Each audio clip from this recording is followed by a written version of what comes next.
오늘 이야기는 하버드에서 실제로 다뤄진 내용입니다. 구독과 좋아요를 눌러주시면 더 깊이 있는 이야기를 계속 전해드리겠습니다. 저는 알리사 밀러입니다. 하버드 정치학과 4학년이죠. 학점은 늘 최상이었습니다. 자유주의, 개인의 선택, 합리적 이기심. 이런 개념들을 누구보다 잘 이해하고 있다고 자부했습니다. 그런데 그날 존슨 교수님의 질문 하나가 저를 완전히 멈추게 만들었습니다. 밀러, 질문 하나 하겠습니다. 교수님이 강의실을 천천히 둘러보며 말씀하셨습니다. 보상도 없고 명예도 없고 심지어 기록조차 남지 않는데 사람들이 먼저 희생하는 사회가 있습니다. 어떻게 설명하시겠습니까? 저는 잠시 말문이 막혔습니다. 합리적 선택 이론으로는 설명이 안 됩니다. 죄수의 딜레마에서 배신이 최선의 전략이죠. 무임승차가 합리적입니다. 그런데 먼저 희생한다는 겁니까? 교수님, 그건 비합리적 행동 아닙니까? 제가 반문했습니다. 교수님은 고개를 끄덕이며 스크린을 켰습니다. 그렇게 생각할 수 있습니다. 그럼 우리 사회를 먼저 볼까요? 화면에 나타난 건 2020년 3월 미국의 모습이었습니다.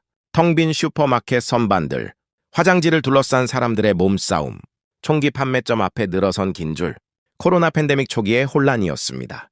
자원은 충분했습니다. 교수님이 차분하게 설명하셨습니다. 생산 능력도 물류 시스템도 문제 없었습니다. 그런데 왜 이런 일이 벌어졌을까요? 다음 화면이 넘어갔습니다. 2017년 허리케인 하비 이후의 휴스턴, 상점 약탈 장면들, 총을 든 상점 주인과 시민들 사이의 대치. 재난 상황에서 우리는 서로를 믿지 못했습니다. 교수님의 목소리에 무게가 실렸습니다. 내가 먼저 챙기지 않으면 남이 다 가져갈 것이다. 모두가 이렇게 계산했습니다. 강의실이 조용해졌습니다. 불편한 침묵이었죠. 다음 화면은 더 충격적이었습니다. 학교 총기 난사 사건 현장, 울부짖는 부모들, 반복되는 비극들. 2023년 한 해에만 43건의 학교 총격 사건이 있었습니다. 교수님이 숫자를 제시했습니다. 우리는 이 문제를 해결하지 못했습니다. 총기 규제냐 개인 자유냐, 논쟁만 반복됐죠. 그때 교수님이 질문하셨습니다. 밀러, 왜 우리 사회는 위기 앞에서 함께 움직이지 못했을까요? 저는 대답하려다 멈췄습니다. 개인의 자유와 선택을 존중하는 사회, 그게 미국의 강점 아닙니까? 그런데 왜 위기 순간에는 약점이 되는 겁니까? 합리적 개인들이 모였을 때 집단은 비합리적 결과를 만들어냅니다. 교수님이 정리하셨습니다. 각자가 최선을 선택했는데 사회 전체는 최악이 됐습니다. 이게 우리가 마주한 딜레마죠. 저는 고개를 숙였습니다. 반박할 말이 없었습니다. 그런데 그때 화면이 다시 바뀌었습니다. 같은 2020년 3월, 같은 팬데믹 상황, 하지만 완전히 다른 풍경이었습니다. 슈퍼마켓 앞에 조용히 서 있는 사람들, 2미터 간격을 스스로 유지하는 줄, 사재기는 없었습니다. 약탈은 더더욱 없었습니다. 이곳은 어디입니까? 제가 물었습니다. 한국입니다. 교수님이 짧게 답하셨습니다. 한국? 다음 화면들이 이어졌습니다. 확진자 동선을 실시간으로 공개하는 시스템, 개인정보 제공에 동의하는 시민들, 마스크를 구매할 때 자신의 목만 사가는 사람들, 드라이브스루 검사소에서 질서정연하게 대기하는 차량들. 강제가 아니었습니다. 교수님이 강조하셨습니다. 정부가 명령하지 않았습니다. 사람들이 스스로 선택했습니다. 저는 이해가 안 됐습니다. 왜 손해를 감수합니까? 왜 자기 자유를 제한합니까? 왜 먼저 불편을 선택합니까? 밀러, 당신의 질문이 바로 핵심입니다. 교수님이 저를 바라보며 말씀하셨습니다. 와의 손해를 감수하느냐는 질문 자체가 이 사회를 멈추게 하지 않았습니다. 그게 차이죠. 강의실의 모든 학생들이 화면을 응시했습니다.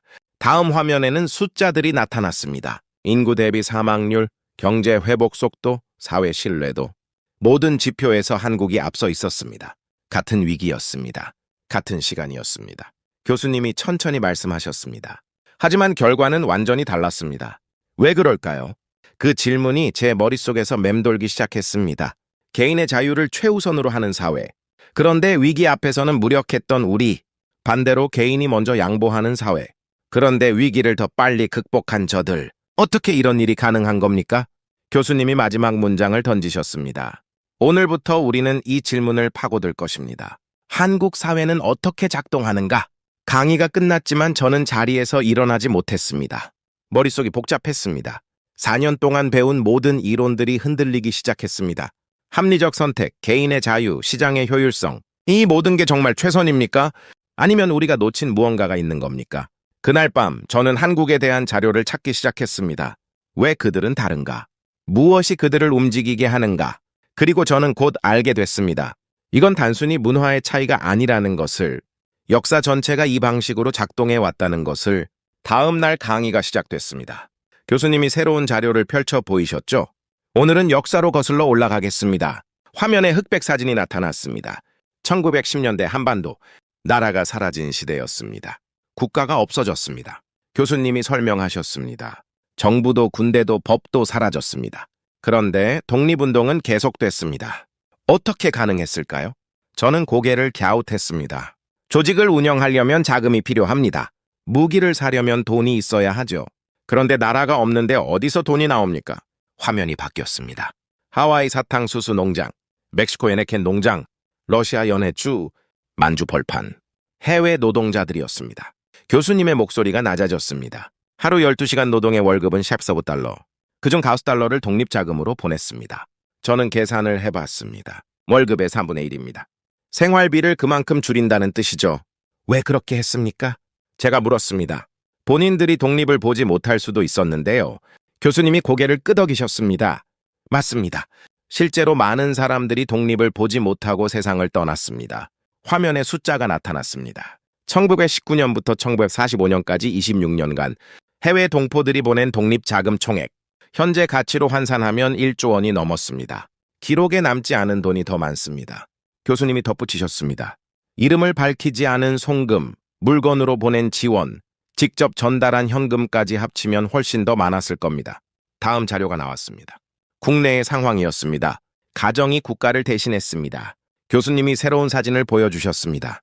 독립운동가를 숨겨준 가족들, 체포된 아들 대신 고문당한 어머니들, 전 재산을 독립자금으로 낸 상인들, 보상은 없었습니다.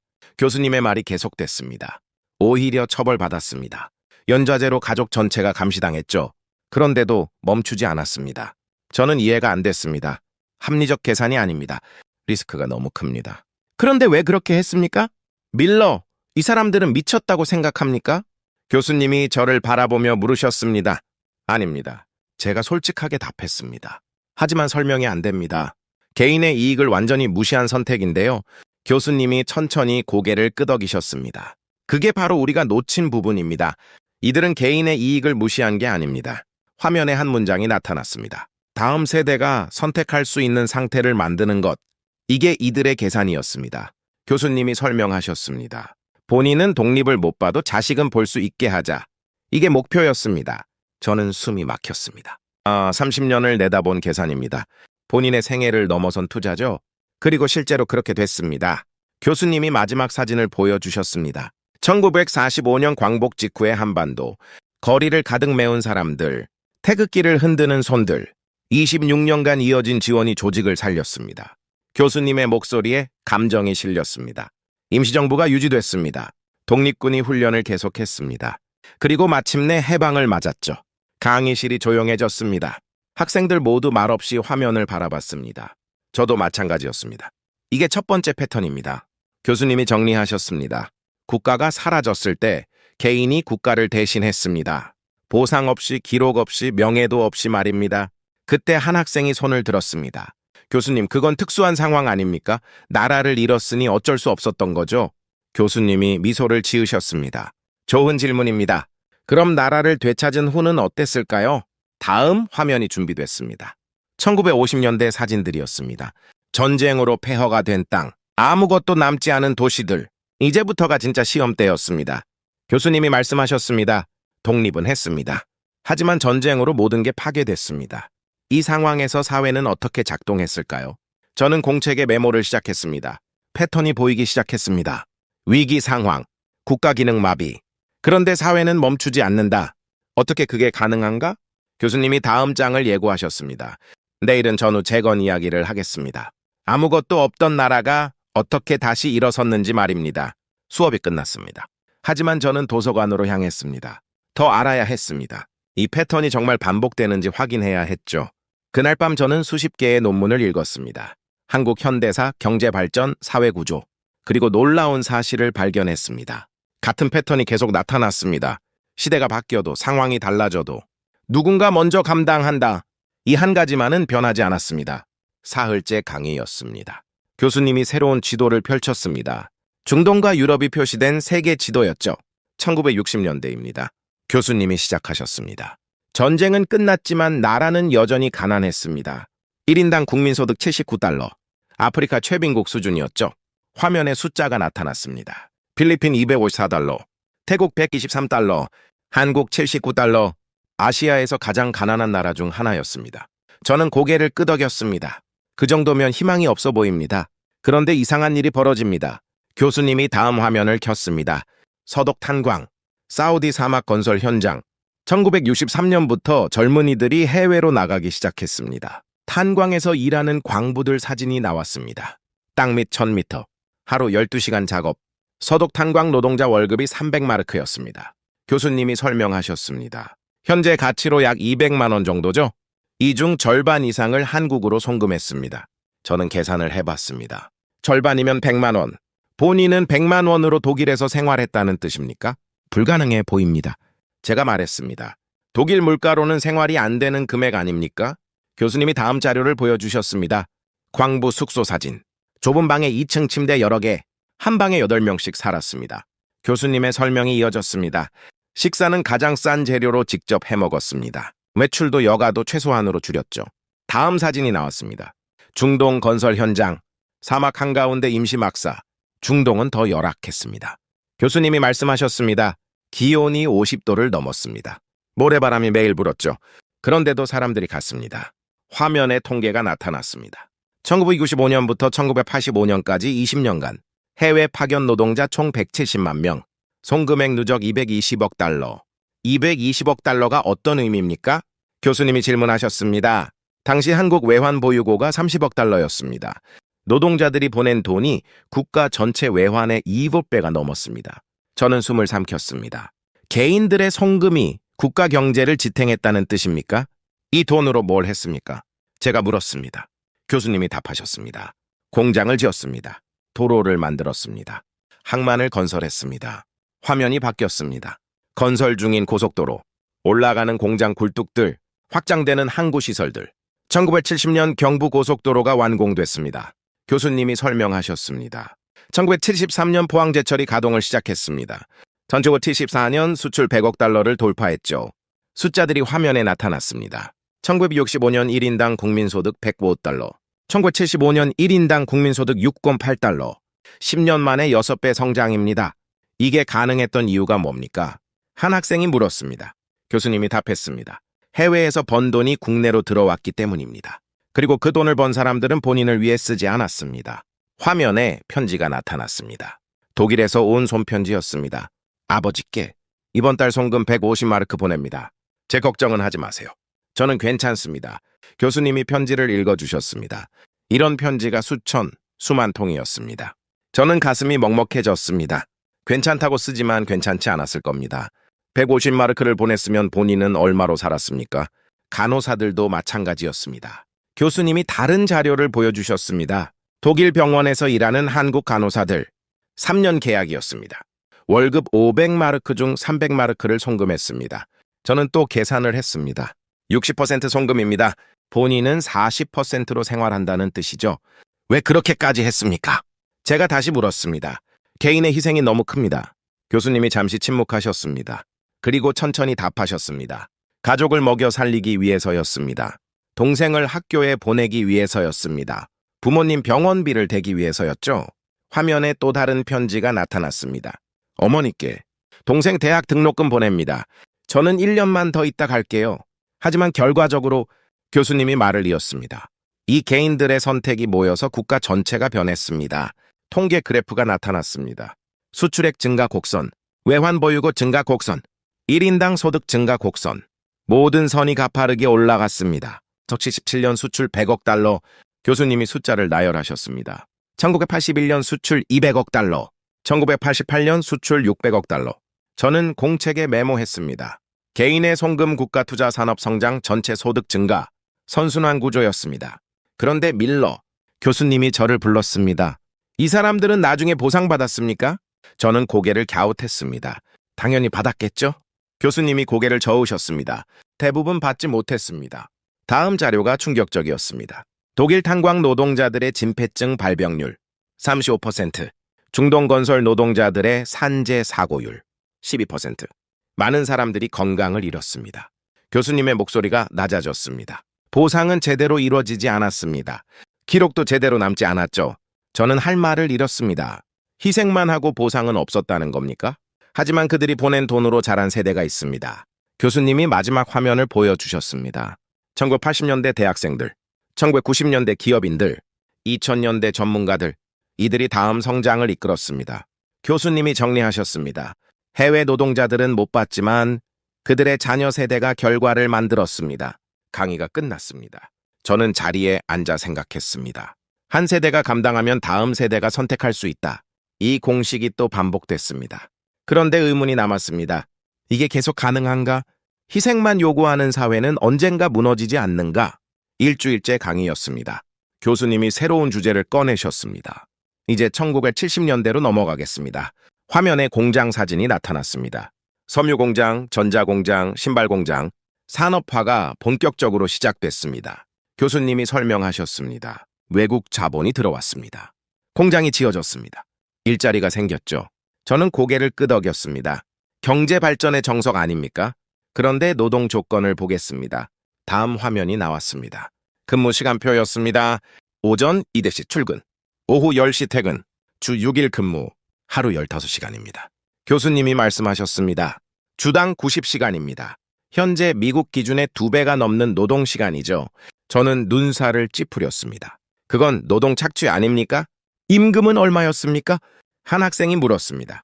교수님이 자료를 보여주셨습니다. 1970년 섬유공장 여성 노동자 월급 평균 8,000원, 현재 가치로 환산하면 약 25만 원 정도입니다. 저는 계산을 해봤습니다. 한 달 90시간 엑 4주 360시간, 시급으로 따지면 700원도 안 됩니다. 이건 불법 아닙니까? 제가 물었습니다. 교수님이 고개를 저으셨습니다. 당시엔 합법이었습니다. 노동법이 있었지만 제대로 지켜지지 않았죠. 화면이 바뀌었습니다. 공장 기숙사 사진. 좁은 방에 2층 침대들, 한 방에 8명에서 12명. 대부분 10대 후반, 20대 초반 여성이었습니다. 교수님이 설명하셨습니다. 시골에서 올라온 젊은 여성들이 공장에서 일하며 가족을 먹여 살렸습니다. 편지 하나가 화면에 나타났습니다. 어머니께 이번 달 월급 5,000원 보냅니다. 저는 3,000원으로 생활할 수 있어요. 교수님이 편지를 읽어주셨습니다. 본인 월급의 60% 이상을 집으로 보냈습니다. 저는 숨이 막혔습니다. 25만 원 중 15만 원을 보낸다? 본인은 10만 원으로 한 달을 살았다는 겁니까? 왜 그렇게 했습니까? 제가 또 물었습니다. 교수님이 답하셨습니다. 동생들을 학교에 보내기 위해서였습니다. 남동생이 대학에 가려면 누나가 일해야 했죠. 다음 통계가 나왔습니다. 1970년대 대학 진학률, 남성 27%, 여성 6%. 누나는 공장에서 일하고 남동생은 대학에 갔습니다. 교수님의 목소리에 무게가 실렸습니다. 이게 당시의 표준적인 가족 구조였습니다. 저는 불편했습니다. 성차별 아닙니까? 물론 불공평합니다. 교수님이 제 생각을 읽은 듯 말씀하셨습니다. 하지만 당시엔 이게 가족이 살아남는 방법이었습니다. 화면에 새로운 자료가 나타났습니다. 1970년대 수출 통계, 섬유 수출액 50%, 신발 수출액 15%, 전자제품 수출액 20%. 이 제품들을 누가 만들었습니까? 교수님이 물으셨습니다. 바로 이 공장 노동자들입니다. 다음 화면이 충격적이었습니다. 국가 수출액 증가 그래프. 1970년 10억 달러, 1975년 50억 달러, 1980년 175억 달러. 5년마다 5배씩 증가했습니다. 교수님이 설명하셨습니다. 이 성장의 밑바탕이 장시간 저임금 노동이었습니다. 저는 복잡한 심정이었습니다. 경제는 성장했습니다. 하지만 개인은 희생당했습니다. 이게 정당화될 수 있습니까? 밀러, 당신의 불편함이 정당합니다. 교수님이 저를 바라보며 말씀하셨습니다. 이건 착취였습니다. 하지만 당시 사람들의 선택이기도 했습니다. 화면에 인터뷰 영상이 재생됐습니다. 80대 할머니가 나왔습니다. 힘들었죠. 하루 15시간 일하는 게 쉽습니까? 그런데 안 하면 가족이 굶어요. 할머니가 담담하게 말했습니다. 동생들 학교 보내야죠. 부모님 약값 드려야죠. 그래서 버텼어요. 교수님이 영상을 멈췄습니다. 이게 개인의 계산이었습니다. 자신은 버티면 가족이 산다. 가족이 살면 다음 기회가 온다. 저는 메모했습니다. 단기적 희생 비르스 장기적 생존. 그리고 실제로 교수님이 다음 자료를 보여주셨습니다. 1980년대 대학 졸업생 통계, 공대 졸업생 급증, 이공계 석박사 증가. 이들이 누구의 동생들입니까? 교수님이 물으셨습니다. 공장에서 일한 누나들의 동생들입니다. 다음 화면이 나왔습니다. 1980년대 새로 생긴 기업들. 전자, 자동차, 조선, 반도체. 이 기업들을 누가 만들었습니까? 교수님의 질문이 이어졌습니다. 공장 노동자들이 학교 보낸 동생들입니다. 저는 연결고리를 봤습니다. 누나의 희생 동생의 교육 산업 고도화. 1990년대가 되자 상황이 바뀝니다. 교수님이 설명하셨습니다. 노동운동이 활발해졌습니다. 근로기준법이 강화됐습니다. 임금이 올랐죠. 새로운 통계가 나왔습니다. 1990년 평균 근로시간 주 48시간, 1995년 평균 임금 150만 원. 10년 전보다 노동시간은 절반, 임금은 6배가 됐습니다. 교수님이 말씀하셨습니다. 누가 이 변화를 가능하게 했습니까? 교수님이 질문하셨습니다. 1970년대에 버틴 사람들입니다. 그들이 만든 성장이 이 변화의 토대가 됐습니다. 강의실이 조용해졌습니다. 저는 공책을 보며 생각했습니다. 착취와 희생의 경계가 어디입니까? 개인의 고통을 사회 발전으로 정당화할 수 있습니까? 다음 시간엔 더 극단적인 사례를 보겠습니다. 교수님이 예고하셨습니다. 국가 전체가 무너질 뻔한 위기, 그리고 또다시 나타난 집단적 선택을 말입니다. 수업이 끝났습니다. 하지만 제 머릿속은 복잡했습니다. 희생이 계속 반복됩니다. 그런데 매번 다음 세대가 혜택을 봅니다. 이 패턴은 언제까지 지속됩니까? 그리고 언젠가는 멈춰야 하는 게 아닙니까? 열흘째 강의였습니다. 교수님이 긴장된 표정으로 들어오셨습니다. 오늘은 1997년 이야기를 하겠습니다. 화면에 신문 한 면이 나타났습니다. IMF 구제금융 신청, 대형 헤드라인이었습니다. 외환위기였습니다. 교수님이 설명하셨습니다. 국가 외환 보유고가 39억 달러까지 떨어졌습니다. 대외 부채는 1,500억 달러, 디폴트 직전이었죠. 저는 숫자를 봤습니다. 빚이 보유액의 3배입니다. 이건 파산 아닙니까? 실제로 국가 파산 위기였습니다. 교수님이 답하셨습니다. 다음 화면들이 이어졌습니다. 문을 닫은 은행들, 줄 선 사람들, 쓰러지는 기업들. 1998년 1월부터 3월까지 3개월 동안 교수님이 통계를 제시했습니다. 대기업 16개 부도, 중소기업 8,500개 폐업, 실업자 170만 명 발생. 저는 숨을 죽였습니다. 3개월 만에 170만 명입니까? 가정이 무너졌습니다. 교수님의 목소리가 낮아졌습니다. 가장이 직장을 잃었습니다. 집을 팔아야 했습니다. 자녀가 학교를 그만뒀죠. 화면에 당시 뉴스 영상이 재생됐습니다. 거리에서 물건을 파는 실직자들, 노숙하는 가족들. 희망이 보이지 않았습니다. 교수님이 말씀하셨습니다. IMF는 금융개혁을 요구했습니다. 긴축을 요구했습니다. 구조조정을 요구했죠. 저는 알고 있었습니다. IMF의 조건들은 가혹합니다. 그런데 이상한 일이 벌어집니다. 교수님이 새로운 화면을 켰습니다. 1998년 2월의 장면이었습니다. 긴 줄이 보였습니다. 사람들이 무언가를 들고 있었습니다. 금반지, 금목걸이, 금돌반지. 금모으기 운동이었습니다. 교수님이 설명하셨습니다. 시민들이 자발적으로 금을 내놓기 시작했습니다. 정부가 요청한 것도 아니었습니다. 저는 이해가 안 됐습니다. 왜 개인 재산을 냅니까? 화면에 인터뷰가 나왔습니다. 60대 할머니가 금반지를 내밀었습니다. 결혼할 때 받은 반지예요. 하지만 나라가 망하면 이것도 소용없잖아요. 다음 인터뷰였습니다. 30대 남성이 금목걸이를 내놓았습니다. 첫 월급으로 어머니께 드린 선물입니다. 어머니가 내라고 하셨어요. 교수님이 통계를 보여주셨습니다. 1998년 1월 5일부터 3월까지 2달 동안 참여 인원 350만 명, 모임금 227톤, 가치로 환산하면 22억 달러. 저는 계산을 했습니다. 당시 외환 보유고가 39억 달러였습니다. 금 모으기로 모은 돈이 그중 절반이 넘습니다. 누가 참여했습니까? 한 학생이 물었습니다. 교수님이 답하셨습니다. 모든 계층이었습니다. 화면에 사진들이 나타났습니다. 회사원, 주부, 학생, 노인, 심지어 어린아이들도 돼지저금통을 들고 왔습니다. 강제가 아니었습니다. 교수님이 강조하셨습니다. 처벌도 없었습니다. 보상도 없었습니다. 그냥 스스로 나왔습니다. 저는 할 말이 없었습니다.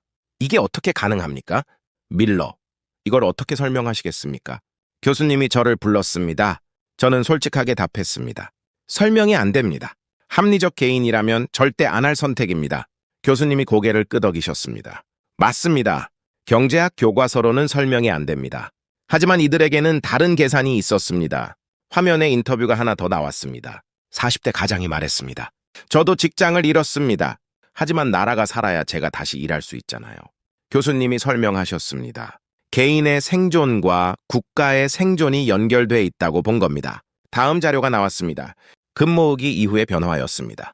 1998년 4월 외환 보유고 85억 달러, 1998년 12월 외환 보유고 520억 달러. 교수님이 숫자를 나열했습니다. 8개월 만에 13배 증가했습니다.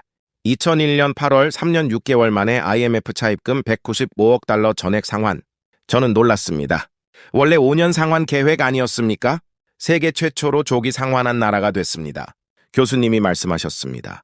화면에 2001년 신문이 나타났습니다. IMF 졸업 헤드라인이었습니다. 어떻게 이게 가능했습니까? 한 학생이 물었습니다. 교수님이 답하셨습니다. 금 모으기만이 아니었습니다. 새로운 자료들이 나왔습니다. 실업자들이 재교육을 받았습니다. 임금 삭감을 받아들인 노동자들, 구조조정을 감내한 기업들, 소비를 줄인 가정들, 모두가 조금씩 감당했습니다. 교수님이 정리하셨습니다. 그리고 3년 반 만에 위기를 벗어났습니다. 저는 메모했습니다. 집단적 위기, 집단적 감당, 빠른 회복. 이게 네 번째 패턴입니다. 교수님이 말씀하셨습니다. 국가적 위기에 개인이 먼저 나섰습니다. 보상 없이 강제 없이 말입니다. 강의가 끝났지만 저는 움직이지 않았습니다. 같은 패턴이 반복됐습니다. 식민지 시대, 전후 재건 시대, 산업화 시대, 그리고 외환위기. 시대가 달라져도 사람들의 선택은 같았습니다. 누군가 먼저 감당한다. 그래서 다음이 가능하게 만든다. 이게 정말 지속 가능한 모델입니까? 아니면 언젠가 한계가 올까요? 2주째 강의였습니다. 교수님이 새로운 주제를 꺼내셨습니다. 이제 2007년 이야기를 하겠습니다. 화면에 바닷가 사진이 나타났습니다. 아름다운 해변이었습니다. 태안입니다. 교수님이 설명하셨습니다. 충청남도의 작은 해변 마을이죠. 다음 화면이 충격적이었습니다. 시커먼 바다, 기름으로 뒤덮인 해변, 죽어가는 새들. 2007년 12월 7일 새벽, 교수님의 목소리가 낮아졌습니다. 삼성 크레인 선박이 유조선과 충돌했습니다. 125447km의 원유가 바다로 쏟아졌죠. 저는 숫자를 계산했습니다. 올림픽 수영장 5개 분량입니다. 한국 역사상 최악의 기름 유출 사고였습니다. 교수님이 계속 설명하셨습니다. 화면에 피해 지역 지도가 나왔습니다. 해안선 167km가 오염됐습니다. 어민 5천 가구가 생계를 잃었습니다. 교수님이 말씀하셨습니다. 양식장이 전멸했습니다. 어업이 중단됐습니다. 관광도 끊겼죠. 다음 화면에 당시 뉴스가 나왔습니다. 울고 있는 어민들, 기름 범벅이 된 어선들, 정부가 방제 작업을 시작했습니다. 교수님이 설명하셨습니다. 하지만 해안선이 너무 길었습니다. 장비도 부족했습니다. 인력이 절대적으로 모자랐죠. 전문가 인터뷰가 나왔습니다. 최소 6개월은 걸릴 겁니다. 완전 복구는 2년 이상 필요합니다. 암울한 전망이었습니다. 그런데 교수님이 다음 화면을 켰습니다. 12월 8일 사고 다음 날 해변에 사람들이 나타나기 시작했습니다. 자원봉사자들이었습니다. 교수님이 말씀하셨습니다. 화면에 숫자가 나타났습니다. 12월 8일 1,000명, 12월 9일 5,000명, 12월 10일 1만 명, 일주일 만에 10만 명이 넘었습니다. 저는 눈을 의심했습니다. 10만 명이 자원봉사를 왔다고요? 다음 영상이 재생됐습니다. 기름을 퍼내는 사람들, 돌을 닦는 사람들, 죽은 새를 치우는 사람들. 누가 왔습니까? 교수님이 물으셨습니다. 화면에 인터뷰들이 나왔습니다. 서울에서 왔습니다. 회사 휴가 내고 왔어요. 대학생입니다. 친구들이랑 같이 왔습니다. 주부입니다. 남편이랑 애들이랑 가족 단위로 왔어요. 퇴직자입니다. 뭐라도 도와야죠. 모든 연령, 모든 직업이었습니다. 강제가 아니었습니까? 한 학생이 물었습니다. 교수님이 고개를 저으셨습니다. 완전히 자발적이었습니다. 정부가 요청한 것도 아니었습니다. 다음 화면이 더 놀라웠습니다. 기업 단위로 온 팀들, 종교단체들, 동호회 모임들, 군부대에서 온 장병들. 2008년 4월까지 4개월 동안 교수님이 통계를 제시했습니다. 총 자원봉사자 123만 7,565명. 저는 숨이 멎었습니다. 120만 명이 넘는다고요? 당시 한국 인구가 4,900만 명이었습니다. 교수님이 설명하셨습니다. 40명 중 1명이 태안에 다녀온 겁니다. 저는 계산했습니다. 미국으로 치면 800만 명입니다. 뉴욕시 인구 전체가 한 곳으로 몰린 것과 같습니다. 어떻게 이게 가능합니까? 제가 물었습니다. 교수님이 답하셨습니다. 처음엔 언론 보도였습니다. 하지만 곧 입소문으로 퍼졌습니다. 화면에 당시 인터넷 게시글들이 나왔습니다. 태안 다녀왔습니다. 손이 더 필요합니다. 이번 주말 갑니다. 같이 갈 분 모집합니다. 차 있는 분 사람 태워주세요. 숙소 없어도 괜찮습니다. 차에서 자고 왔습니다. 교수님이 영상 하나를 재생했습니다. 60대 할머니가 말했습니다. TV에서 봤어요. 어민들이 우는 걸 가만히 있을 수가 없더라고요. 다음 인터뷰였습니다. 20대 청년이 말했습니다. 제 힘으로 뭔가 할 수 있다는 게 좋았어요. 작지만 보탬이 되잖아요. 교수님이 설명하셨습니다. 보상은 없었습니다. 오히려 비용이 들었습니다. 화면에 내역이 나왔습니다. 교통비 본인 부담, 식비 본인 부담, 숙소 없으면 차에서 숙박, 돈을 쓰면서 와서 고된 일을 했습니다. 교수님이 말씀하셨습니다. 하루 8시간 이상 기름을 퍼냈습니다. 손은 거칠어졌습니다. 냄새가 옷에 배었죠. 그런데 놀라운 통계가 나왔습니다. 재방문율 23%. 교수님이 강조하셨습니다. 4명 중 1명이 2번 이상 다녀갔습니다. 저는 이해가 안 됐습니다. 한 번도 힘든데 왜 또 갑니까? 인터뷰가 하나 더 나왔습니다. 30대 여성이 말했습니다. 첫 번째 갔을 때 바다가 조금 깨끗해지는 걸 봤어요. 그래서 다시 왔어요. 교수님이 결과를 보여주셨습니다. 2008년 4월 4개월 만에 기본 방제 완료, 예상 6개월보다 2개월 빨랐습니다. 2009년 여름 해수욕장 재개장, 예상 2년보다 1년 이상 빨랐습니다. 화면에 깨끗해진 해변이 나타났습니다. 바람바다, 돌아온 관광객들, 웃고 있는 어민들. 누가 이 결과를 만들었습니까? 교수님이 물으셨습니다. 120만 자원봉사자입니다. 저는 메모했습니다. 개인의 자발적 선택, 집단적 힘 빠른 회복. 밀러 이 사람들은 왜 왔을까요? 교수님이 저를 불렀습니다. 저는 생각했습니다. 합리적 이유가 없습니다. 경제적 이득도 없습니다. 그런데 왜 온 겁니까? 모르겠습니다. 제가 솔직하게 답했습니다. 교수님이 미소 지으셨습니다. 그게 바로 우리가 이해해야 할 부분입니다. 이들에게는 나의 문제와 우리의 문제, 경계가 다릅니다. 태안 어민은 남이 아니었습니다. 같은 공동체였습니다. 저는 공책에 적었습니다. 공동체 나의 확장, 강의가 끝났습니다. 하지만 제 머릿속은 복잡했습니다.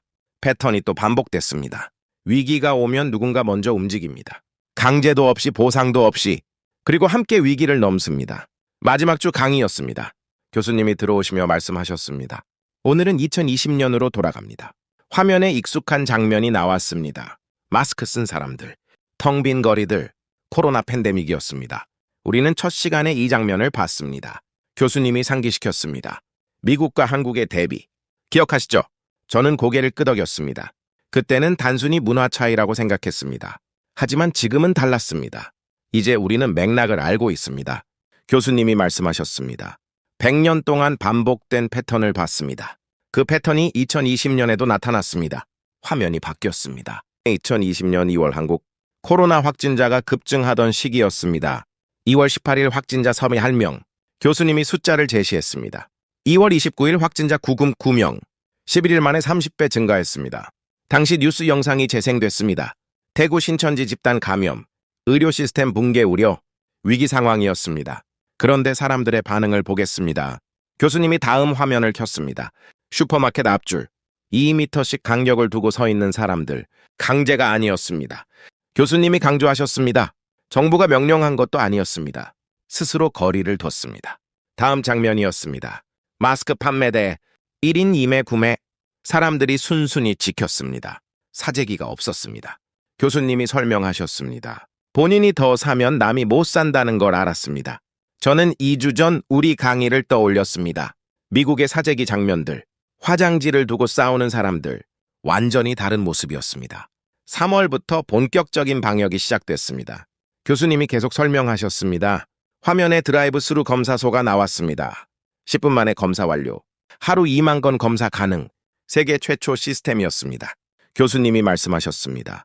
다음은 동선 공개 시스템이었습니다. 확진자 동선 실시간 공개. 개인정보 제공 동의율 98%. 저는 놀랐습니다. 98%요? 미국이었다면 프라이버시 침해로 소송이 쏟아졌을 겁니다. 왜 동의했습니까? 제가 물었습니다. 교수님이 답하셨습니다. 내 정보를 공개하면 남들이 안전해진다고 생각했습니다. 화면에 인터뷰가 나왔습니다. 이 40대 확진자가 말했습니다. 창피했죠. 제 동선이 다 공개되니까요. 하지만 필요한 일이잖아요. 교수님이 통계를 보여주셨습니다. 2020년 3월부터 5월까지 확진자 1만 1000명, 사망자 260명, 치명률 돈 3%. 다음은 다른 나라들 통계였습니다. 미국 치명률 6.1%, 영국 치명률 14.2%, 이탈리아 치명률 14.5%. 왜 이렇게 차이가 났습니까? 한 학생이 물었습니다. 교수님이 답하셨습니다. 빠른 검사, 정확한 추적, 효과적인 격리. 하지만 그보다 중요한 건 교수님이 다음 화면을 켰습니다. 집에 머무는 사람들, 재택근무하는 직장인들, 온라인 수업 듣는 학생들, 사회적 거리두기 참여율 87%. 교수님이 강조하셨습니다. 강제가 아니었습니다. 벌금도 처음엔 없었습니다. 스스로 참여했습니다. 저는 우리 미국을 떠올렸습니다. 락다운을 거부하는 시위들, 마스크 착용을 반대하는 사람들, 개인의 자유를 주장하는 목소리들. 왜 한국 사람들은 따랐습니까? 제가 물었습니다. 자유를 포기한 겁니까? 교수님이 고개를 저으셨습니다. 자유를 포기한 게 아닙니다. 우선순위를 정한 겁니다. 화면에 인터뷰가 나왔습니다. 30대 자영업자가 말했습니다. 장사가 안 되니까 힘들죠. 하지만 지금 버티면 나중에 다시 할 수 있잖아요. 다음 인터뷰였습니다. 대학생이 말했습니다. 온라인 수업이 불편해요. 하지만 학교 가서 친구들 위험하게 하고 싶지 않아요. 교수님이 설명하셨습니다. 단기적 불편을 감수하면 장기적으로 모두가 산다. 이게 계산이었습니다. 저는 메모했습니다.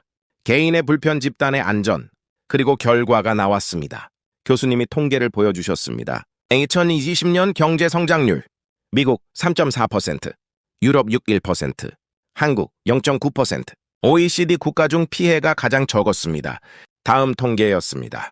2021년 경제 회복, 한국 4.1% 성장, 가장 빠르게 회복한 나라 중 하나였습니다. 저는 연결고리를 봤습니다. 빠른 방역 경제 피해 최소화 빠른 회복. 밀러. 교수님이 저를 불렀습니다. 이제 처음 질문으로 돌아가겠습니다. 화면에 문장이 나타났습니다. 보상도 명예도 기록도 없는데 사람들이 먼저 희생하는 사회는 어떻게 설명할 수 있을까? 저는 지난 2주를 떠올렸습니다. 식민지 시대 독립자금, 해외 노동자 송금, 공장 노동자 희생, IMF 금 모으기, 태안 자원봉사, 그리고 코로나 방역. 모든 순간에 같은 패턴이 있었습니다. 이제 답할 수 있습니까? 교수님이 물으셨습니다. 저는 천천히 입을 열었습니다.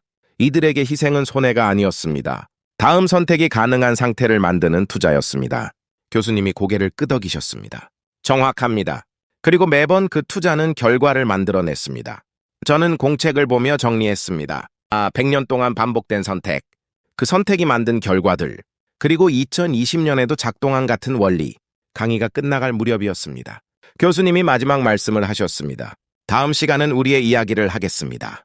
미국 사회는 어떻게 해야 할까요? 수업이 끝났습니다. 저는 자리에 앉아 생각했습니다. 한국의 방식을 배울 수 있을까요? 아니면 우리는 다른 길을 찾아야 할까요? 다음 날 강의가 시작됐습니다. 교수님이 새로운 자료를 펼쳐 보이셨죠? 오늘은 역사로 거슬러 올라가겠습니다. 화면에 흑백 사진이 나타났습니다. 1910년대 한반도. 나라가 사라진 시대였습니다. 국가가 없어졌습니다. 교수님이 설명하셨습니다. 정부도 군대도 법도 사라졌습니다. 그런데 독립운동은 계속됐습니다. 어떻게 가능했을까요? 저는 고개를 갸웃했습니다. 조직을 운영하려면 자금이 필요합니다. 무기를 사려면 돈이 있어야 하죠. 그런데 나라가 없는데 어디서 돈이 나옵니까? 화면이 바뀌었습니다. 하와이 사탕수수 농장, 멕시코 에네켄 농장, 러시아 연해주, 만주 벌판, 해외 노동자들이었습니다. 교수님의 목소리가 낮아졌습니다. 하루 12시간 노동의 월급은 10여 달러. 그중 5달러를 독립자금으로 보냈습니다. 저는 계산을 해봤습니다. 월급의 3분의 1입니다. 생활비를 그만큼 줄인다는 뜻이죠. 왜 그렇게 했습니까? 제가 물었습니다. 본인들이 독립을 보지 못할 수도 있었는데요. 교수님이 고개를 끄덕이셨습니다. 맞습니다. 실제로 많은 사람들이 독립을 보지 못하고 세상을 떠났습니다. 화면에 숫자가 나타났습니다. 1919년부터 1945년까지 26년간 해외 동포들이 보낸 독립자금 총액, 현재 가치로 환산하면 1조 원이 넘었습니다. 기록에 남지 않은 돈이 더 많습니다. 교수님이 덧붙이셨습니다. 이름을 밝히지 않은 송금, 물건으로 보낸 지원, 직접 전달한 현금까지 합치면 훨씬 더 많았을 겁니다. 다음 자료가 나왔습니다. 국내의 상황이었습니다. 가정이 국가를 대신했습니다. 교수님이 새로운 사진을 보여주셨습니다. 독립운동가를 숨겨준 가족들, 체포된 아들 대신 고문당한 어머니들, 전 재산을 독립자금으로 낸 상인들, 보상은 없었습니다. 교수님의 말이 계속됐습니다. 오히려 처벌받았습니다. 연좌제로 가족 전체가 감시당했죠. 그런데도 멈추지 않았습니다. 저는 이해가 안 됐습니다. 합리적 계산이 아닙니다. 리스크가 너무 큽니다. 그런데 왜 그렇게 했습니까? 밀러, 이 사람들은 미쳤다고 생각합니까? 교수님이 저를 바라보며 물으셨습니다. 아닙니다. 제가 솔직하게 답했습니다. 하지만 설명이 안 됩니다. 개인의 이익을 완전히 무시한 선택인데요. 교수님이 천천히 고개를 끄덕이셨습니다. 그게 바로 우리가 놓친 부분입니다. 이들은 개인의 이익을 무시한 게 아닙니다. 화면에 한 문장이 나타났습니다. 다음 세대가 선택할 수 있는 상태를 만드는 것. 이게 이들의 계산이었습니다. 교수님이 설명하셨습니다. 본인은 독립을 못 봐도 자식은 볼 수 있게 하자. 이게 목표였습니다. 저는 숨이 막혔습니다. 30년을 내다본 계산입니다. 본인의 생애를 넘어선 투자죠. 그리고 실제로 그렇게 됐습니다. 교수님이 마지막 사진을 보여주셨습니다. 1945년 광복 직후의 한반도. 거리를 가득 메운 사람들. 태극기를 흔드는 손들. 26년간 이어진 지원이 조직을 살렸습니다. 교수님의 목소리에 감정이 실렸습니다. 임시정부가 유지됐습니다. 독립군이 훈련을 계속했습니다. 그리고 마침내 해방을 맞았죠. 강의실이 조용해졌습니다. 학생들 모두 말없이 화면을 바라봤습니다. 저도 마찬가지였습니다. 이게 첫 번째 패턴입니다. 교수님이 정리하셨습니다. 국가가 사라졌을 때 개인이 국가를 대신했습니다. 보상 없이, 기록 없이, 명예도 없이 말입니다. 그때 한 학생이 손을 들었습니다. 교수님, 그건 특수한 상황 아닙니까? 나라를 잃었으니 어쩔 수 없었던 거죠. 교수님이 미소를 지으셨습니다. 좋은 질문입니다. 그럼 나라를 되찾은 후는 어땠을까요? 다음 화면이 준비됐습니다. 1950년대 사진들이었습니다. 전쟁으로 폐허가 된 땅, 아무것도 남지 않은 도시들. 이제부터가 진짜 시험대였습니다. 교수님이 말씀하셨습니다. 독립은 했습니다. 하지만 전쟁으로 모든 게 파괴됐습니다. 이 상황에서 사회는 어떻게 작동했을까요? 저는 공책에 메모를 시작했습니다. 패턴이 보이기 시작했습니다. 위기 상황, 국가 기능 마비. 그런데 사회는 멈추지 않는다. 어떻게 그게 가능한가?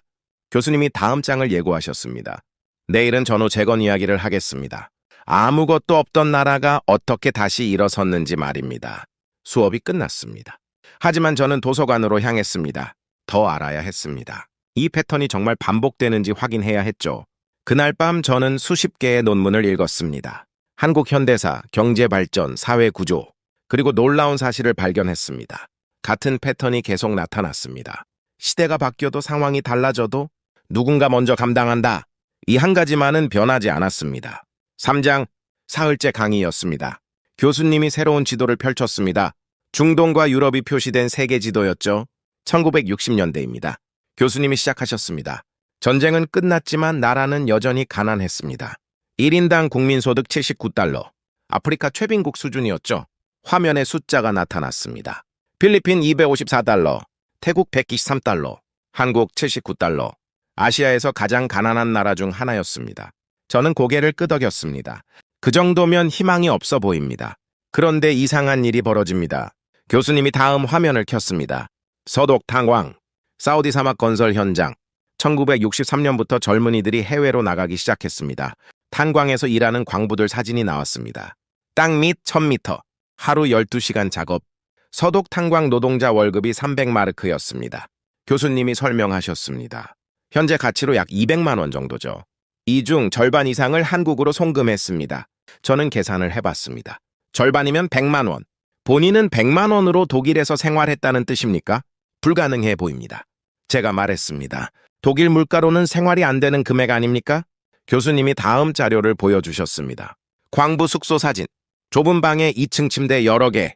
한 방에 8명씩 살았습니다. 교수님의 설명이 이어졌습니다.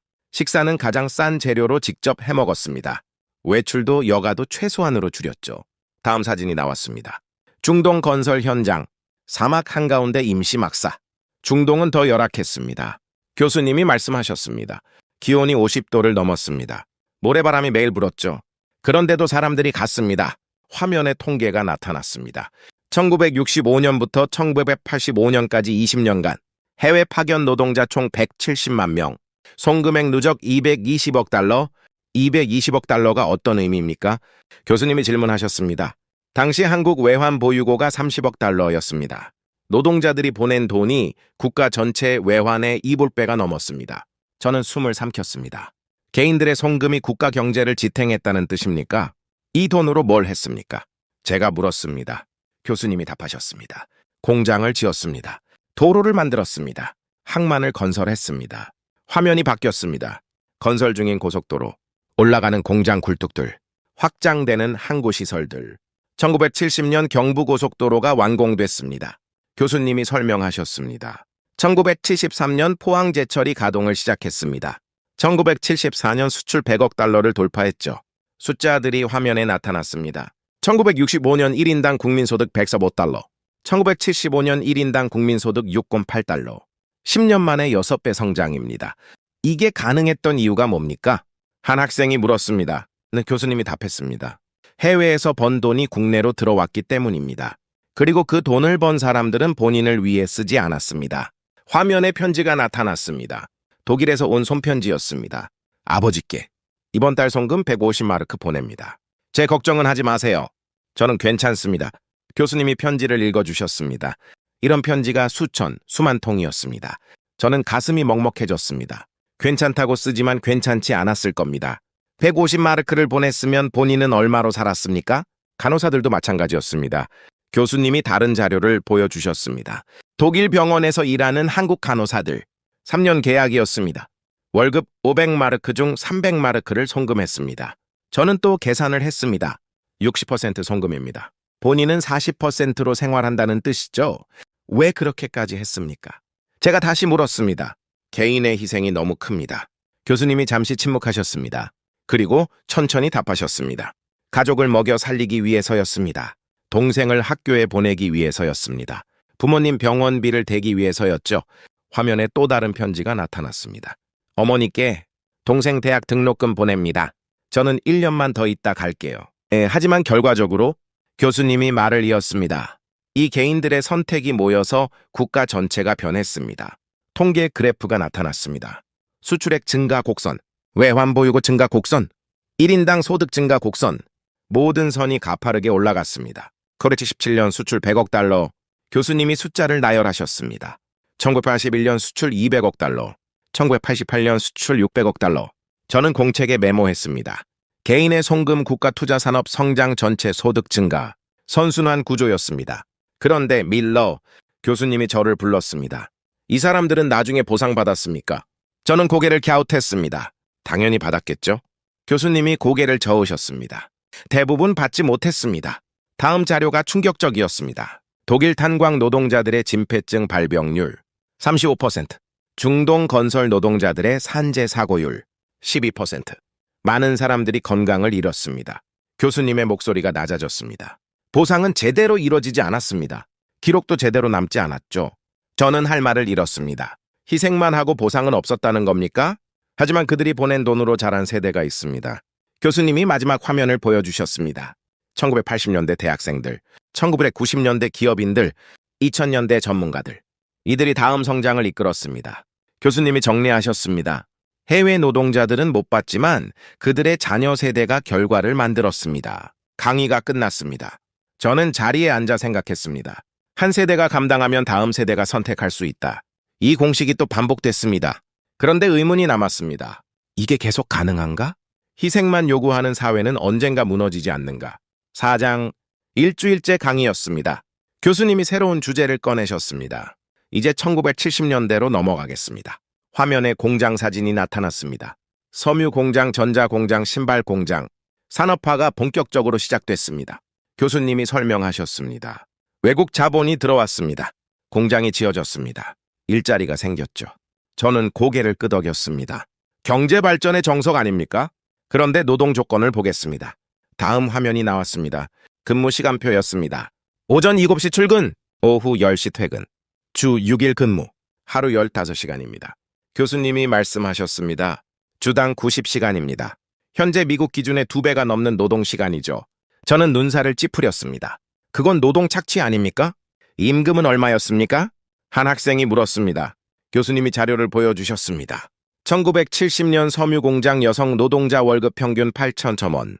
현재 가치로 환산하면 약 25만 원 정도입니다. 저는 계산을 해봤습니다. 한 달 90시간, 엑 4주 360시간. 시급으로 따지면 700원도 안 됩니다. 이건 불법 아닙니까? 제가 물었습니다.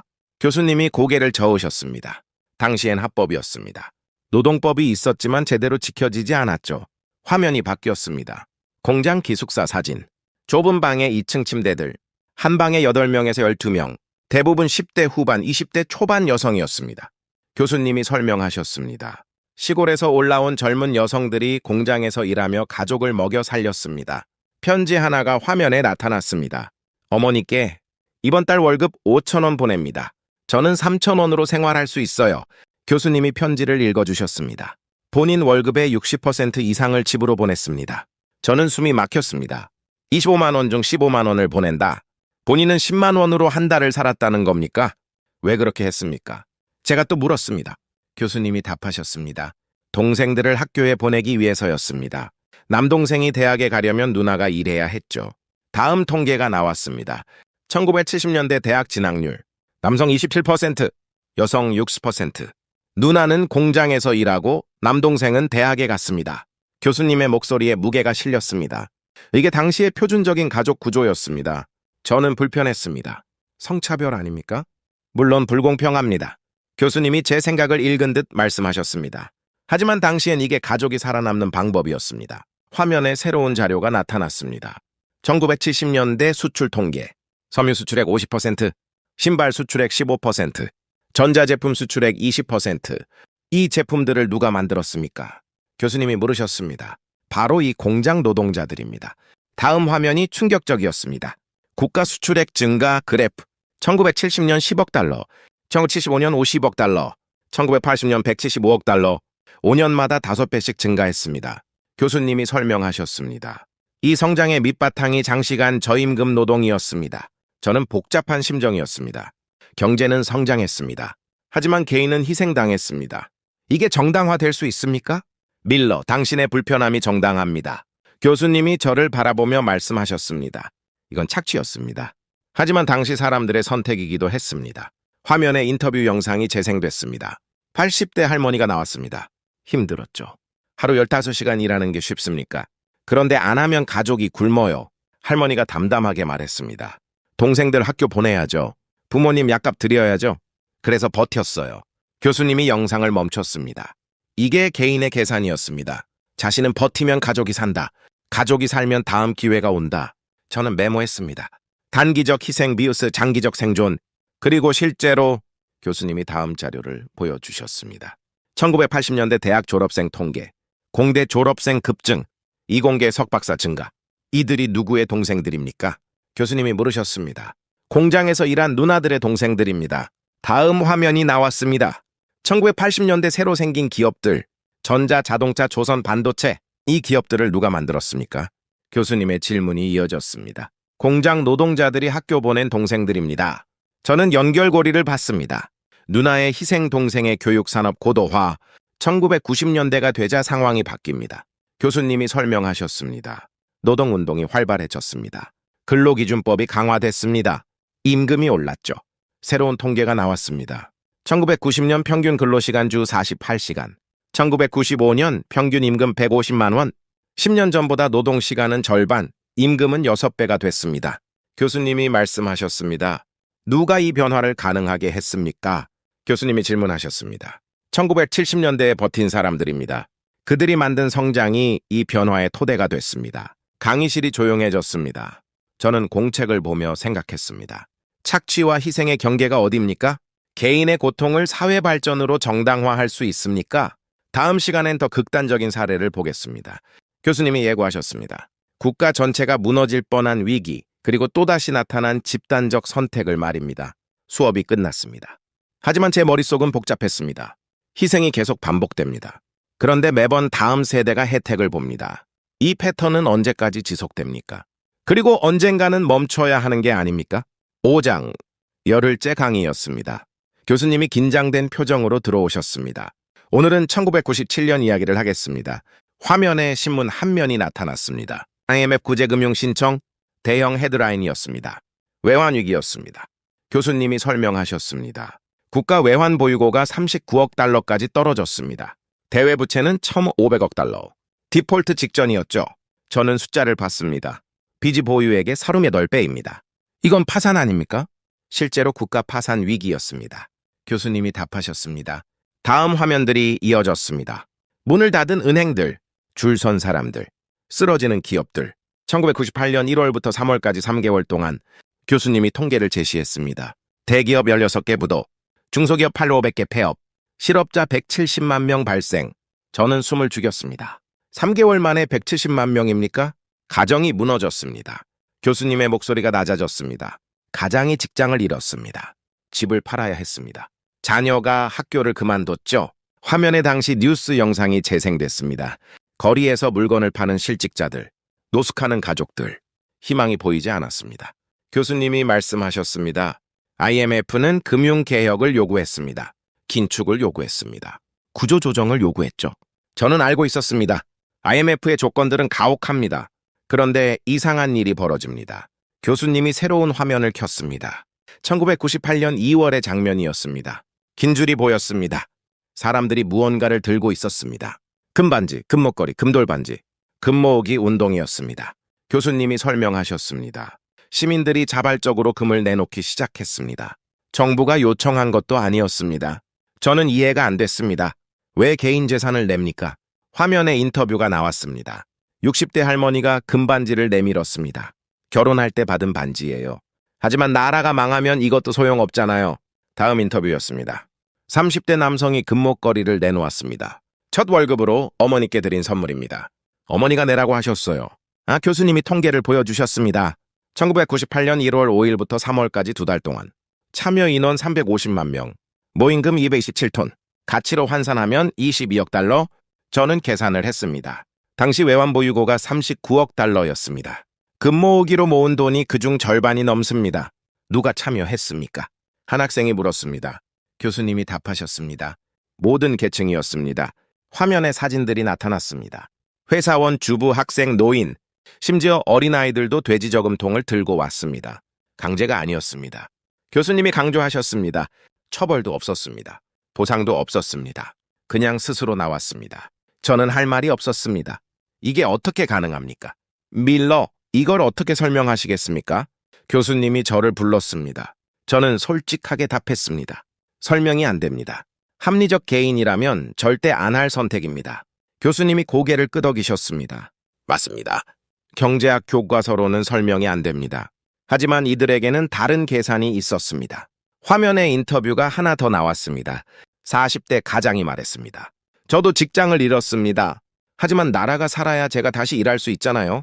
교수님이 설명하셨습니다. 개인의 생존과 국가의 생존이 연결돼 있다고 본 겁니다. 다음 자료가 나왔습니다.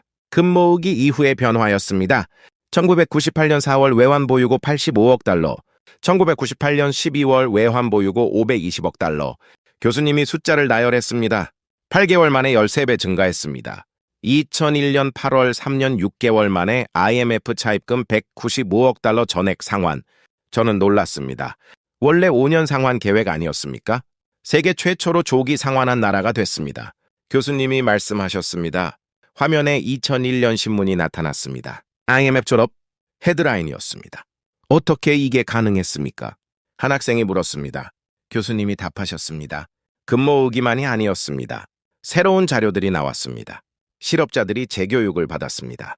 임금 삭감을 받아들인 노동자들, 구조조정을 감내한 기업들, 소비를 줄인 가정들, 모두가 조금씩 감당했습니다. 교수님이 정리하셨습니다. 그리고 3년 반 만에 위기를 벗어났습니다. 저는 메모했습니다. 집단적 위기, 집단적 감당 빠른 회복. 이게 네 번째 패턴입니다. 교수님이 말씀하셨습니다. 국가적 위기에 개인이 먼저 나섰습니다. 보상 없이 강제 없이 말입니다. 강의가 끝났지만 저는 움직이지 않았습니다. 같은 패턴이 반복됐습니다. 식민지 시대, 전후 재건 시대, 산업화 시대, 그리고 외환위기. 시대가 달라져도 사람들의 선택은 같았습니다. 누군가 먼저 감당한다. 그래서 다음이 가능하게 만든다. 이게 정말 지속 가능한 모델입니까? 아니면 언젠가 한계가 올까요? 6장, 2주째 강의였습니다. 교수님이 새로운 주제를 꺼내셨습니다. 이제 2007년 이야기를 하겠습니다. 화면에 바닷가 사진이 나타났습니다. 아름다운 해변이었습니다. 태안입니다. 교수님이 설명하셨습니다. 충청남도의 작은 해변 마을이죠. 다음 화면이 충격적이었습니다. 시커먼 바다, 기름으로 뒤덮인 해변, 죽어가는 새들. 2007년 12월 7일 새벽, 교수님의 목소리가 낮아졌습니다. 삼성 크레인 선박이 유조선과 충돌했습니다. 12,547킬로리터의 원유가 바다로 쏟아졌죠. 저는 숫자를 계산했습니다. 올림픽 수영장 5개 분량입니다. 한국 역사상 최악의 기름 유출 사고였습니다. 교수님이 계속 설명하셨습니다. 화면에 피해 지역 지도가 나왔습니다. 해안선 167km가 오염됐습니다. 어민 5천 가구가 생계를 잃었습니다. 교수님이 말씀하셨습니다. 양식장이 전멸했습니다. 어업이 중단됐습니다. 관광도 끊겼죠. 다음 화면에 당시 뉴스가 나왔습니다. 울고 있는 어민들, 기름 범벅이 된 어선들, 정부가 방제 작업을 시작했습니다. 교수님이 설명하셨습니다. 하지만 해안선이 너무 길었습니다. 장비도 부족했습니다. 인력이 절대적으로 모자랐죠. 전문가 인터뷰가 나왔습니다. 최소 6개월은 걸릴 겁니다. 완전 복구는 2년 이상 필요합니다. 암울한 전망이었습니다. 그런데 교수님이 다음 화면을 켰습니다. 12월 8일 사고 다음 날, 해변에 사람들이 나타나기 시작했습니다. 자원봉사자들이었습니다. 교수님이 말씀하셨습니다. 화면에 숫자가 나타났습니다. 12월 8일 1,000명, 12월 9일 5,000명, 12월 10일 1만 명. 일주일 만에 10만 명이 넘었습니다. 저는 눈을 의심했습니다. 10만 명이 자원봉사를 왔다고요? 다음 영상이 재생됐습니다. 기름을 퍼내는 사람들, 돌을 닦는 사람들, 죽은 새를 치우는 사람들. 누가 왔습니까? 교수님이 물으셨습니다. 화면에 인터뷰들이 나왔습니다. 서울에서 왔습니다. 회사 휴가 내고 왔어요. 대학생입니다. 친구들이랑 같이 왔습니다. 주부입니다. 남편이랑 애들이랑 가족 단위로 왔어요. 퇴직자입니다. 뭐라도 도와야죠. 모든 연령, 모든 직업이었습니다. 강제가 아니었습니까? 한 학생이 물었습니다. 교수님이 고개를 저으셨습니다. 완전히 자발적이었습니다. 정부가 요청한 것도 아니었습니다. 다음 화면이 더 놀라웠습니다. 기업 단위로 온 팀들, 종교 단체들, 동호회 모임들, 군부대에서 온 장병들. 2008년 4월까지 4개월 동안 교수님이 통계를 제시했습니다. 총 자원봉사자 123만 756명. 저는 숨이 멎었습니다. 120만 명이 넘는다고요? 당시 한국 인구가 4,900만 명이었습니다. 교수님이 설명하셨습니다. 40명 중 1명이 태안에 다녀온 겁니다. 저는 계산했습니다. 미국으로 치면 800만 명입니다. 뉴욕시 인구 전체가 한 곳으로 몰린 것과 같습니다. 어떻게 이게 가능합니까? 제가 물었습니다. 교수님이 답하셨습니다. 처음엔 언론 보도였습니다. 하지만 곧 입소문으로 퍼졌습니다. 화면에 당시 인터넷 게시글들이 나왔습니다. 태안 다녀왔습니다. 손이 더 필요합니다. 이번 주말 갑니다. 같이 갈 분 모집합니다. 차 있는 분 사람 태워주세요. 숙소 없어도 괜찮습니다. 차에서 자고 왔습니다. 교수님이 영상 하나를 재생했습니다. 60대 할머니가 말했습니다. TV에서 봤어요. 어민들이 우는 걸 가만히 있을 수가 없더라고요. 다음 인터뷰였습니다. 20대 청년이 말했습니다. 제 힘으로 뭔가 할 수 있다는 게 좋았어요. 작지만 보탬이 되잖아요. 교수님이 설명하셨습니다. 보상은 없었습니다. 오히려 비용이 들었습니다. 화면에 내역이 나왔습니다. 교통비 본인 부담, 식비 본인 부담, 숙소 없으면 차에서 숙박, 돈을 쓰면서 와서 고된 일을 했습니다.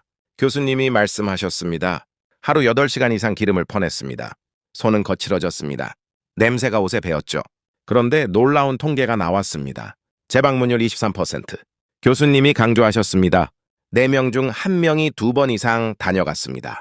저는 이해가 안 됐습니다. 한 번도 힘든데 왜 또 갑니까? 인터뷰가 하나 더 나왔습니다. 30대 여성이 말했습니다. 첫 번째 갔을 때 바다가 조금 깨끗해지는 걸 봤어요. 그래서 다시 왔어요. 교수님이 결과를 보여주셨습니다. 2008년 4월 4개월 만에 기본 방제 완료. 예상 6개월보다 2개월 빨랐습니다. 2009년 여름 해수욕장 재개장. 예상 2년보다 1년 이상 빨랐습니다.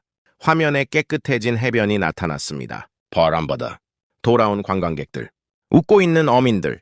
누가 이 결과를 만들었습니까? 교수님이 물으셨습니다. 120만 자원봉사자입니다. 저는 메모했습니다. 개인의 자발적 선택, 집단적 힘 빠른 회복. 밀러, 이 사람들은 왜 왔을까요? 교수님이 저를 불렀습니다. 저는 생각했습니다. 합리적 이유가 없습니다. 경제적 이득도 없습니다. 그런데 왜 온 겁니까? 모르겠습니다. 제가 솔직하게 답했습니다. 교수님이 미소 지으셨습니다. 그게 바로 우리가 이해해야 할 부분입니다. 이들에게는 나의 문제와 우리의 문제, 경계가 다릅니다. 태아너미는 남이 아니었습니다. 같은 공동체였습니다. 저는 공책에 적었습니다. 공동체 나의 확장. 강의가 끝났습니다. 하지만 제 머릿속은 복잡했습니다. 패턴이 또 반복됐습니다. 위기가 오면 누군가 먼저 움직입니다. 강제도 없이 보상도 없이 그리고 함께 위기를 넘습니다. 7장 마지막 주 강의였습니다. 교수님이 들어오시며 말씀하셨습니다. 오늘은 2020년으로 돌아갑니다. 화면에 익숙한 장면이 나왔습니다. 마스크 쓴 사람들, 텅 빈 거리들, 코로나 팬데믹이었습니다. 우리는 첫 시간에 이 장면을 봤습니다. 교수님이 상기시켰습니다. 미국과 한국의 대비, 기억하시죠?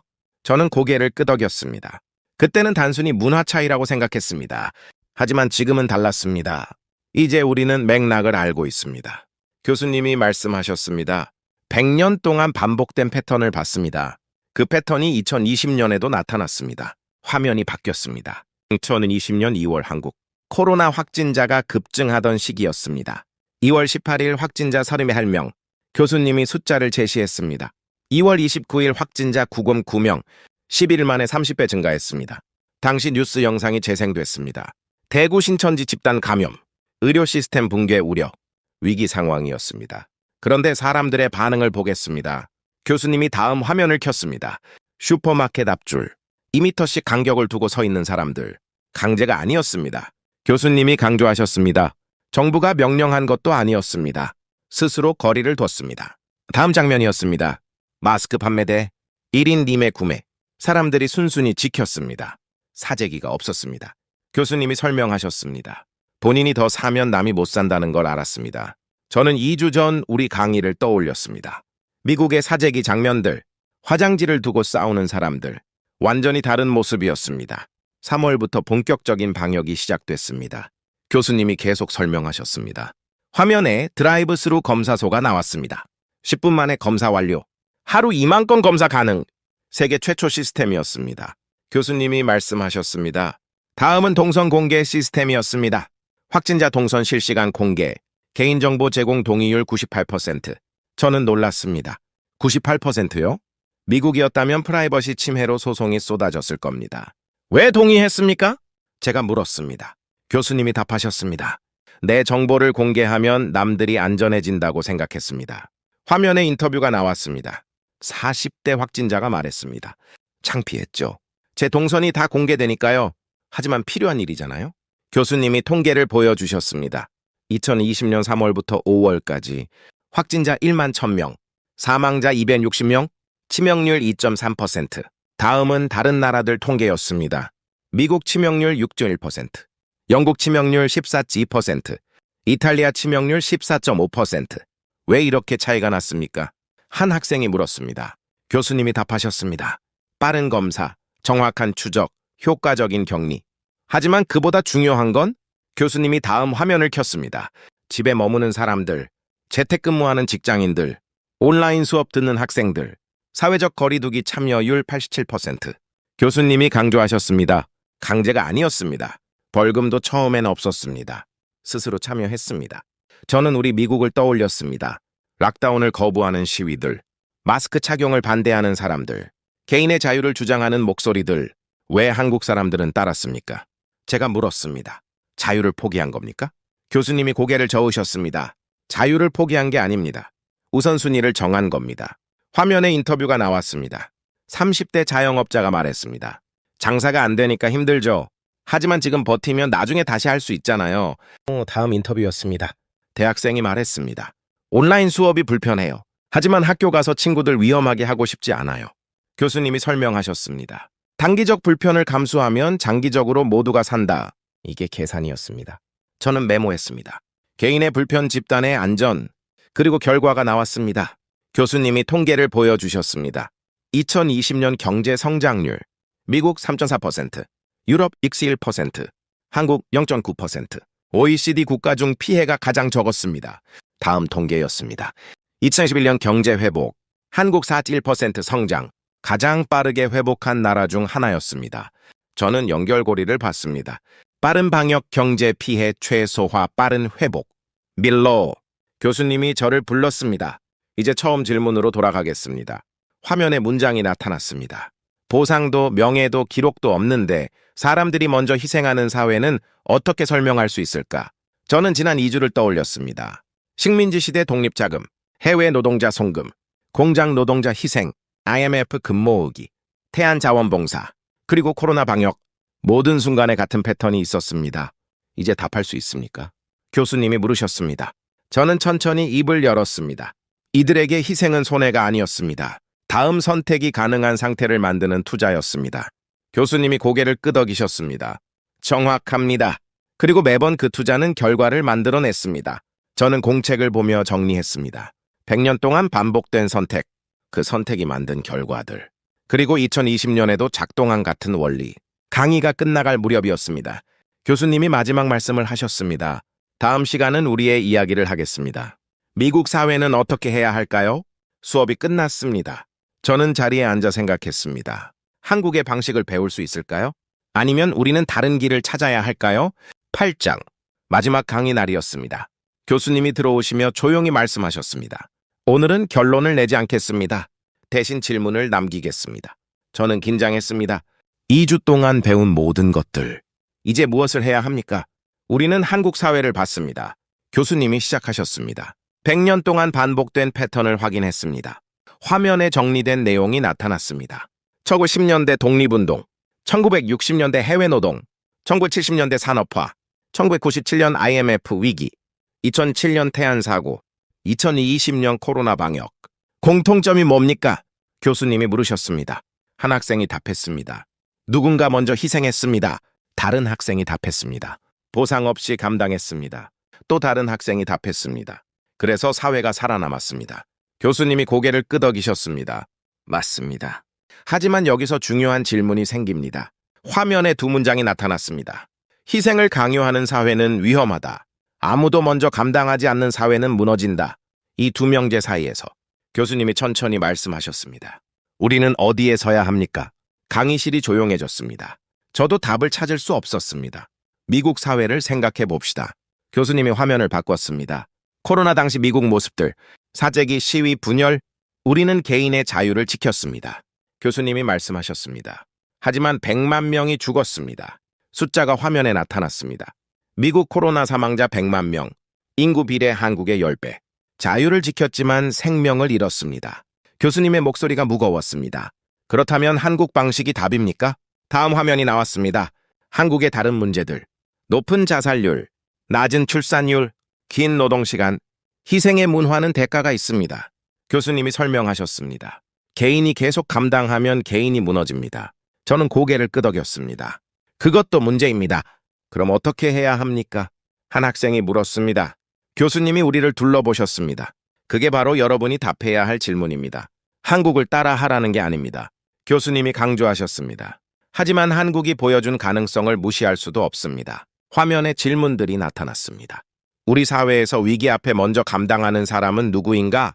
그들에게 우리는 어떤 보상을 주고 있는가? 개인의 자유와 공동체의 생존은 양립할 수 있는가? 위기의 순서를 우리는 어떻게 설계할 것인가? 저는 하나씩 곰곰이 생각했습니다. 우리 사회에서 먼저 감당하는 사람들, 의료진, 소방관, 군인. 하지만 충분한 보상을 받습니까? 존중받고 있습니까? 밀러, 교수님이 저를 불렀습니다. 2주 전 당신은 한국 방식을 비합리적이라고 했습니다. 지금도 그렇게 생각합니까? 저는 솔직하게 답했습니다. 비합리적입니다. 여전히요. 하지만 저는 말을 이었습니다. 효과적이기도 합니다. 그리고 그게 저를 불편하게 만듭니다. 교수님이 미소 지으셨습니다. 좋은 답입니다. 불편함은 생각의 시작이죠. 교수님이 마지막 화면을 켰습니다. 빈 슬라이드였습니다. 여러분이 채워야 할 공간입니다. 교수님이 말씀하셨습니다. 한국의 방식도 미국의 방식도 완벽하지 않습니다. 그럼 무엇이 답입니까? 아마도 그 중간 어디쯤. 교수님이 천천히 말씀하셨습니다. 개인의 자유를 존중하면서도 위기 앞에서 함께 설 수 있는 사회, 강요하지 않으면서도 먼저 나서는 선택을 존중하는 사회, 희생을 미화하지 않으면서도 감당한 사람을 보상하는 사회. 저는 메모했습니다. 그게 가능할까요? 이게 우리 세대가 풀어야 할 숙제입니다. 교수님이 정리하셨습니다. 한국은 100년 동안 한 가지 방식을 실험했습니다. 우리는 다른 실험을 해야 합니다. 하지만 그 실험은 한국의 교훈을 무시하고는 불가능합니다. 강의가 끝났습니다. 학생들이 하나둘 자리에서 일어났습니다. 하지만 저는 움직이지 않았습니다. 2주 동안 제 모든 믿음이 흔들렸습니다. 개인의 자유가 최선이라고 믿었습니다. 합리적 선택이 사회를 발전시킨다고 배웠습니다. 하지만 한국은 정반대 방식으로 성공했습니다. 그렇다면 제가 배운 게 틀렸습니까? 아니면 한국이 특수한 경우입니까? 교수님이 저에게 다가오셨습니다. 밀러, 혼란스럽죠? 저는 고개를 끄덕였습니다. 교수님, 솔직히 답을 모르겠습니다. 교수님이 의자에 앉으셨습니다. 답을 모르는 게 정상입니다. 하지만 이제 당신은 올바른 질문을 알고 있습니다. 저는 공책을 펼쳤습니다. 2주 동안 적은 메모들, 패턴 통계 사례들, 이 질문들을 가지고 세상을 보세요. 교수님이 말씀하셨습니다. 미국에서 위기가 오면 누가 먼저 움직입니까? 한국에서 개인은 정말 행복합니까? 둘 다 배울 점이 있고 둘 다 고칠 점이 있습니다. 저는 천천히 고개를 끄덕였습니다. 그날 밤 저는 기숙사 방에 혼자 앉아 있었습니다.